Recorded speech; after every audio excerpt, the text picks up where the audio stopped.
যেদিন কাজ করতে আলসে লাগবে এবং আপনার হাতে অনেকগুলো কাজ থাকবে, সেদিন আমার মতো এরকম রুটিন করে নিতে পারেন, তাহলে কাজগুলো অনেক সহজ হয়ে যাবে।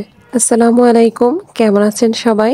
আমরা আলহামদুলিল্লাহ ভালো আছি। কিভাবে সহজ হবে এবার একটু বলছি। আমার হাতে কাজগুলো যেদিন বেশি থাকে, সেদিন আমি যদি এভাবে রুটিন করে নেই, তাহলে সবসময় আমার মাথায় খেয়াল থাকে আমাকে এই কাজটার পরে ওই কাজটা করতে হবে। একটা কাজ শেষে একটা টিক চিহ্ন দিয়ে রাখি, এক একটা করে কাজ কমে যায় আর খুব কম সময়ে চটপট করে আমার কাজগুলো হয়ে যায়। আপনারাও ট্রাই করতে পারেন। বাসায় মেহমান আসলেও একইভাবে যদি এরকম লিখে নিতে পারেন, তাহলে রান্নার কাজ হোক আর বাসা গোছানোর কাজ হোক, সবটাই আপনি এক নিমিষেই করে নিতে পারবেন। আপনার মধ্যে সেই এনার্জিটা চলে আসবে। আজকের ভিডিওতে আমি কিছু সকাল দুপুরের রান্না বান্না আর বাসার যাবতীয় কাজগুলো, যেগুলো দৈনন্দিন জীবনে আমাদের সবার করতে হয়, ওইগুলোই শেয়ার করেছি। তবে আজ আমি ভিডিও রিলেটেড কোনো কথা বলবো না। আমার টাইটেল দেখেই হয়তো অনেকে বুঝে ফেলেছেন আমি কোন বিষয়ে কথা বলতে যাচ্ছি। আমার ভিডিও নতুন করে যারা দেখছেন তাদের অনেকেরই প্রশ্ন যে আপু, আপনার প্রায় 7,000 ছুঁই ছুঁই সাবস্ক্রাইবার, কিন্তু ভিডিওতে ভিউ সংখ্যা এত কম হয় কেন? আমি যদি ডিটেলসে এই ব্যাপারে বলতে চাই তাহলে ভিডিওটা অনেক বড় হয়ে যাবে। আমি সংক্ষেপে কিছুটা বলছি। আমার এই চ্যানেলটি ওপেন করেছিলাম 2021 সালে, আমার ছোট ছেলের জন্মের ঠিক 1 মাস পরে। তখন কিন্তু আমি এই চ্যানেলটা ব্লগ চ্যানেল হিসেবেই ওপেন করেছিলাম। বিভিন্ন সময়ে আলাদা আলাদা নাম ব্যবহার করা হয়েছে চ্যানেলে। আমার পরিবারের দিক থেকে ব্লগ ভিডিওগুলো সবাই পছন্দ করতো না, কারণ আমি সারাদিন যা করি সেগুলো শেয়ার করতাম। আর আমার পরিবার অনেক বেশি কনজারভেটিভ। যখন আমি বিষয়টা বুঝতে পারলাম, তখন বেশ কিছুদিন ভিডিও দেওয়া বন্ধ করে রাখলাম। পরবর্তীতে আমি কিছু কুকিং ভিডিও আপলোড করতে থাকলাম এবং আমি বেশ সাড়া পেলাম। 15 থেকে 20টা ভিডিও আপলোড করার পরেই দেখলাম আমার চ্যানেল খুব ভালো গ্রো করছে। কিছুদিনের মধ্যেই আমার হাজবেন্ড এমন একটা জায়গায় বদলি হলো যেখানে ওয়াইফাই সংযোগ ছিল না, আর আমার সাথে ছিল 2 জন বাচ্চা। একা হাতে সবকিছু সামলিয়ে আমি আর চ্যানেলে কাজ করতে পারলাম না। টানা 2 বছর আমি চ্যানেলে কোনো প্রকার ভিডিও আপলোড করিনি। ওই যে প্রথম দিকে হাতে গোনা কয়েকটা রান্নার ভিডিও আপলোড করেছি, ওগুলোই সবাই দেখতো। তো সেগুলো থেকে অনেক অনেক সাবস্ক্রাইবার, তারপরে ওয়াচ টাইম চলে এসেছিল। 1.5 মাস আগে আমি যখন দেখলাম আমার 6,000 প্লাস সাবস্ক্রাইবার এবং 46,000 ঘন্টা ওয়াচ টাইম হয়ে গিয়েছে, তখন আমার ছোট ভাইয়া সে বলল যে তুমি যদি নতুন করে কিছু ভিডিও আপলোড করো তাহলে তুমি মনিটাইজেশন পাবা। তারপর আমার আবার ইচ্ছে হলো আমি নতুন করে কাজ শুরু করি, কিন্তু ওই যে বরাবরই আমার ইচ্ছা আমার একটা ব্লগ চ্যানেল থাকবে। আমি কিন্তু যখন কাজটা আবার শুরু করেছি তখন কিন্তু রান্নার ভিডিও দিয়েই কাজ শুরু করেছি। এতে করে দেখা গেছে কি রান্নার ভিডিওগুলো অনেক বেশি পারফেক্ট হতে হয়। খরচেরও একটা বিষয় আছে, কারণ সুন্দর সুন্দর নাস্তার আইটেমগুলো দেখতেই সবাই বেশি পছন্দ করে। তাছাড়া আমি সব ধরনের রান্নায় ভালোভাবে দক্ষ নই। সবকিছু বিবেচনায় নিয়ে আমি আবার ব্লগ ভিডিও বানানো শুরু করলাম, কিন্তু এতেই বেঁধে গেছে বিপত্তি। কারণ এতদিন যারা আমার কুকিং ভিডিওগুলো দেখেছিল বেশিরভাগই ছিল ব্যাচেলার ভাইয়ারা, প্রায় 80%। বড় একটা অংশ জুড়ে তারাই আছে। যখন আমি ব্লগগুলো দেয়া শুরু করলাম, সেই ভাইয়ারা হয়তো এই ভিডিওগুলো দেখতে পছন্দ করছেন না।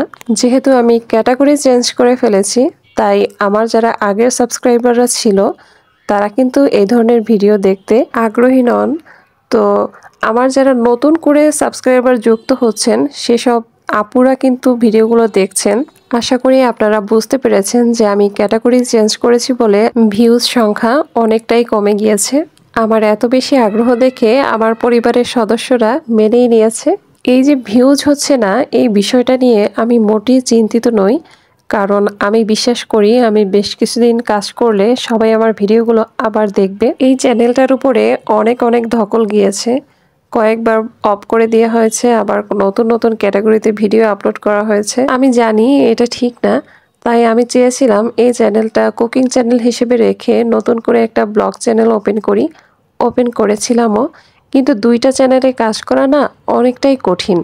এত সময় ম্যানেজ করা, আর যেহেতু একা হাতেই সংসার সামলাই, সব মিলিয়ে আমার জন্য অনেক বেশি কঠিন হয়ে যাচ্ছিল।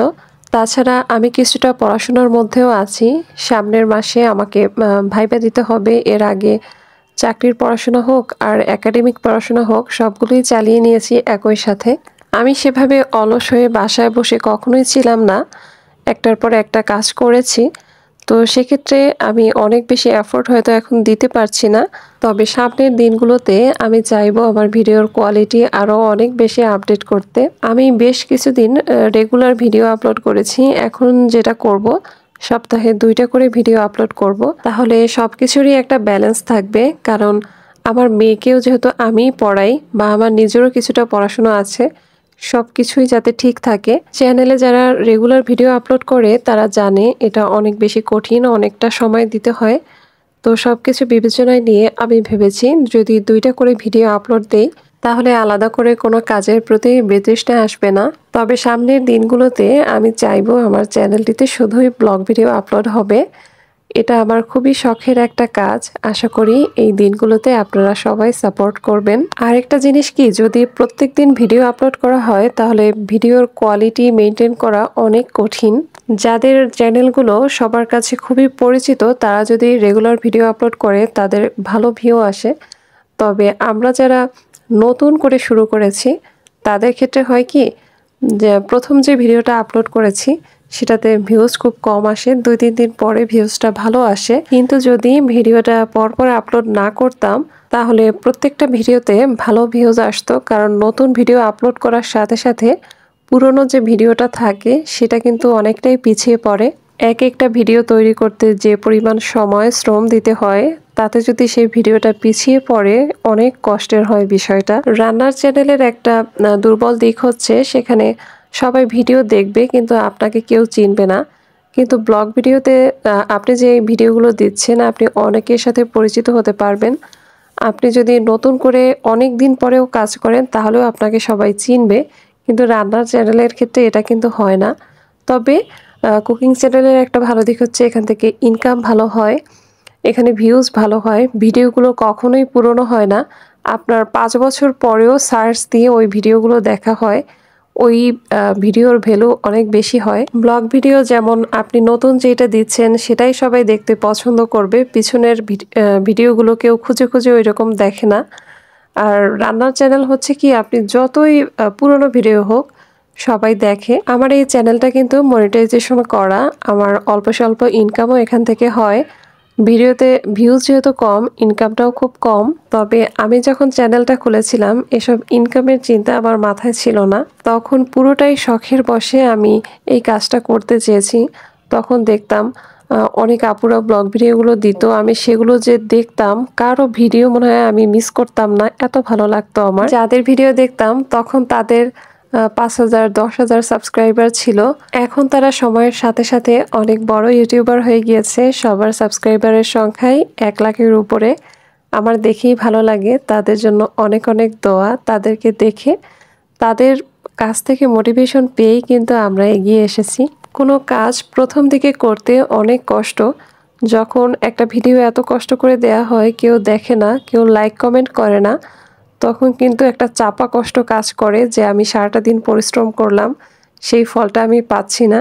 কিন্তু অদূর ভবিষ্যতে হয়তো সেটা পাওয়া যাবে। যেহেতু আমার চ্যানেলে সাবস্ক্রাইবার সংখ্যা মোটামুটি আছে, আর 10-15 দিনের মধ্যে 7,000 সাবস্ক্রাইবার পূরণ হবে। তো আমার মনে একটা আশা তো জাগতেই পারে যে ভিডিও আপলোড হওয়ার সাথে সাথে 500-1000 ভিউ আসবে। এইটাই তো স্বাভাবিক, তাই না? কিন্তু ক্যাটাগরি চেঞ্জ করলে একটা চ্যানেলে অনেক অনেক পিছিয়ে পড়ে চ্যানেলটা। কারণ যেই সাবস্ক্রাইবাররা আপনার এক ধরনের ভিডিও পছন্দ করে ফেলেছে তারা নতুন ধরনের ভিডিও দেখতে চাইবে না। কারণ আপনাকে তো কেউ চেনে না, আপনার কোনো ফেস ভ্যালু নেই, আপনার সম্পর্কে কেউ কিচ্ছু জানে না। আপনি যদি নতুন করে নিজের জীবন সম্পর্কে বলেন, ঘর সম্পর্কে বলেন, কে শুনবে সেই কথা? তবে ইউটিউবে কাজ করা অনেক অনেক বেশি প্রফেশনাল।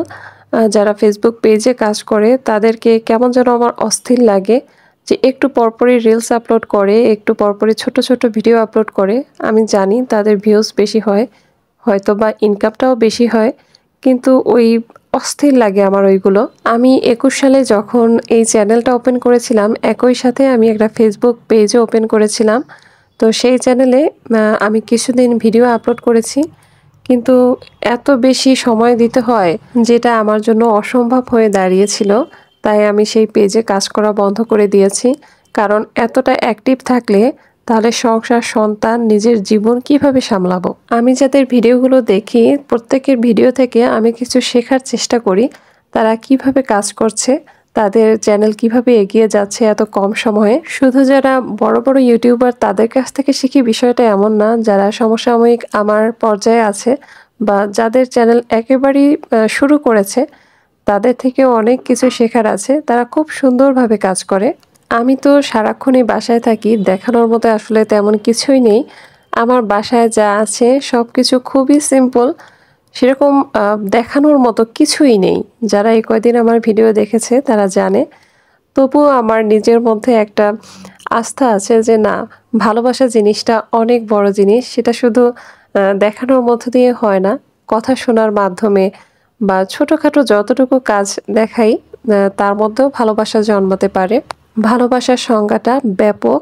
সেটা শুধু দামি দামি ফার্নিচার দেখালেও হয় না। অনেক বড় ইউটিউবার আপুদের দেখি অনেক কিছু আছে কিন্তু তাদের কমেন্ট বক্সে নেগেটিভ কমেন্টসে ভরা থাকে। সেটা কিন্তু আরও বেশি কষ্টের।